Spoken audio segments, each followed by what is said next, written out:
Thad at Willoway. We're here right after the 4th of July. I want to talk a little bit about roses, because roses really are kind of that summer color all year.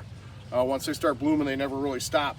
One of the things that we do here at Willoway is we do a split trim on our crop, which means we always have them from a stage like just starting to bud, early bloom, all the way till in full bloom, as you can see behind me.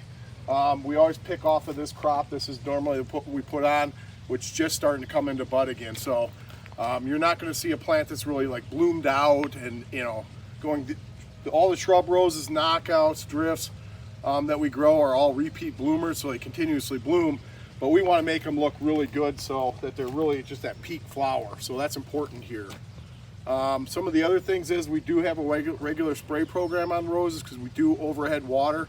And by having this many amount of roses out in the nursery, we want to make sure that we don't have black spot on them. We don't have those issues like downy or any of those types of things. So we do a weekly preventative.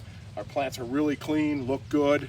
And so that's a lot of stuff we put into them in the background so you wouldn't notice. But it is important with roses that you do continue on with a spray program in them, or make sure you do not get any foliar water on them.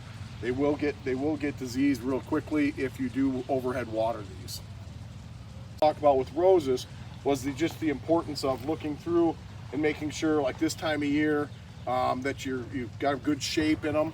They're easy to trim, and if you do, you take about 4 weeks for them to come back into bloom. So you can bring, if you have them out in the yard, you can bring them back to looking really nice again in just a few weeks. So that's also something that's important.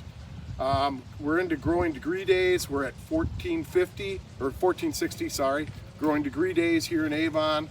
We've jumped up pretty quickly. We just came off a weekend of a couple 90-degree days. The weekend before we had 90-degree days, so that really accumulates a lot of growing degree days.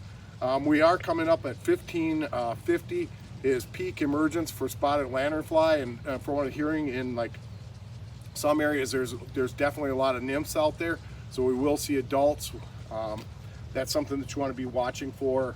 If you're in the Cleveland area, it's supposedly really heavy there, and in Pennsylvania as well. So that's something that we're just watching for. We haven't seen it here at the nursery. Again, we just want to be vigilant of all these things that are out there. We did just get done with scale. Right around the 2000 growing degree days is a real key time, like that 1900 to 2100. There are a lot of borers, there's a lot of stuff that comes onto play. So as we move forward with that, we'll talk more, but we're coming up on a pretty heavy time of year for importance of doing some sprays. Hi, it's Thad at Willoway.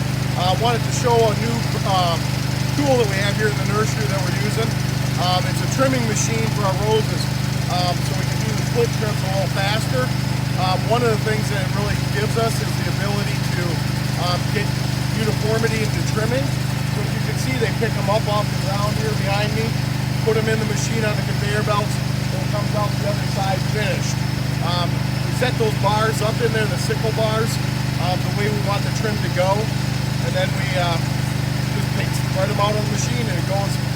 Your variable rate depends on how much material we're taking off, but we are doing a pretty a faster rate than what we can do by hand. So the machines are making it much more efficient.